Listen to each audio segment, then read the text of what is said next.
Thank you very much for that, Graham. Good morning, ladies and gentlemen. It's great to see so many of you here again this morning. After listening to the Chancellor for well over an hour yesterday, I was struck by a spooky sense of déjà vu, thinking, I'm sure I've been here before. And what I mean by that is that there wasn't a lot of change in the budget for us on the financial planning side. That was very reflective of what happened last year. I think what surprised me particularly is that in the precursor to the budget, there was so much talk about eye-wateringly expensive pensions. There's 36 billion of tax relief that was provided on pensions.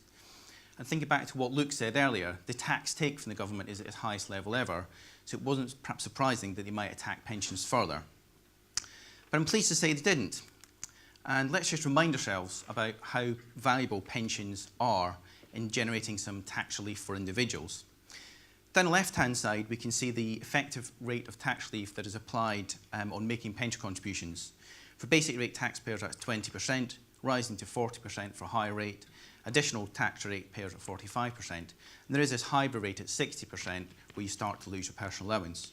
So there's no doubt that pensions remain a very, very valuable tax planning tool. The question I have in the back of my mind is that things seem to be going well for the government at the moment. They've got good high tax receipts and everything seems to be well. But if that changes in the future, I do wonder if some of these reliefs may go, and perhaps we should be using them whilst they're still available. The key point here is that that tax relief is given up front by the government. So if they do want to cut it in the future, that is an immediate tax saving for them. But on the right-hand side of that table, you can see the effective tax saved when you draw the money in retirement.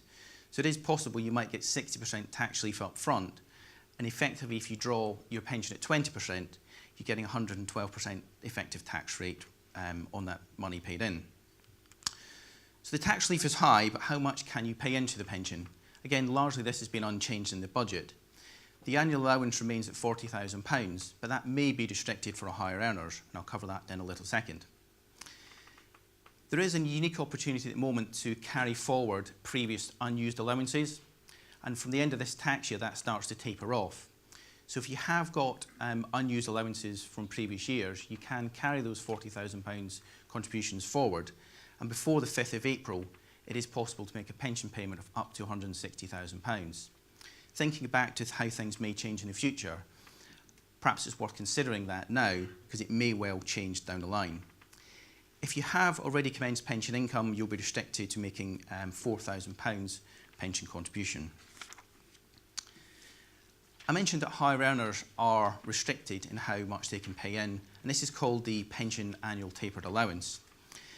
The key figures here really are once your income or adjusted income gets the level of £150,000, for every £2 you're over that allowance, you lose £1 off your annual allowance. So the maximum loss effective is £30,000, leaving with that minimum £10,000 contribution. Key points to note here are that what counts as adjusting earnings is rather complex. So any company contributions or auto-enrolment contributions that may be going in do count towards that, so some careful planning is required. The lifetime allowance, that is the maximum amount you can have in a pension, and that has largely been left unchanged. There's a modest increase to just over 1.1 million at 1,055,000, unless you have already got protection in place. And that will continue to be increased at the rate of CPI. There is still some options to protect your pension if you haven't got protection in place. Key figures to bear in mind here is that if your pension was at or near £1 million in April 2016, there are some transitional protections still available. The reason that's important, if you go over the lifetime allowance, you effectively walked into a 55% tax charge if you draw anything out of the pension as a lump sum. If you draw it as income, you face an additional 25% income tax charge along with your marginal rate. One of the things that came up in discussion over breakfast was, well, what happens to my pension on death? I think it's still a misconception that if you don't spend your pension that it'll die with you and you won't be able to pass it down to future generations. Well, that isn't the case. If you were to die pre the age of 75, the pension fund can pass completely free of income tax, capital gains tax and inheritance tax down to future generations. And as Graham touched upon earlier, there is a consultation about trust simplification, and that's unlikely to simplify things and make it better. So nowadays, a lot of people who don't need their pensions are actually looking at them as a form of trust and perhaps spending other assets that are not protected from inheritance tax. The position does change slightly post the age of 75, in that whilst there's no income tax or capital gains tax or inheritance tax, anything that beneficiaries draw out of the pension is subject to tax at their marginal rate.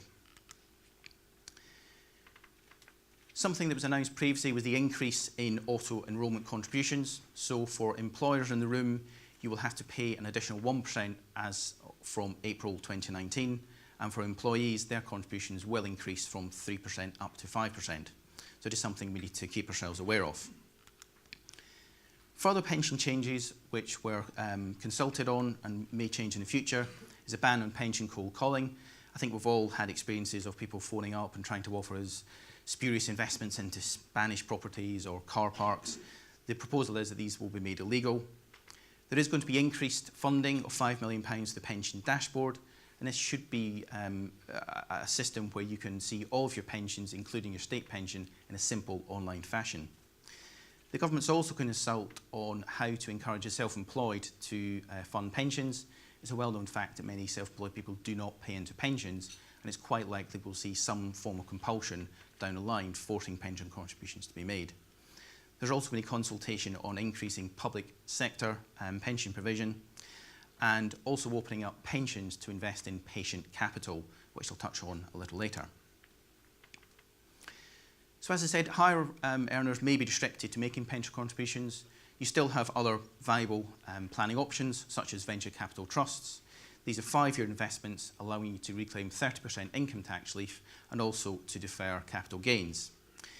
EIS investments also remain extremely valuable, and we're doing a lot of work with clients who are perhaps divesting themselves of property at the moment for some of the reasons Graham touched on earlier, looking to defer potential capital gains, get some income tax relief, and also shelter those assets from inheritance tax.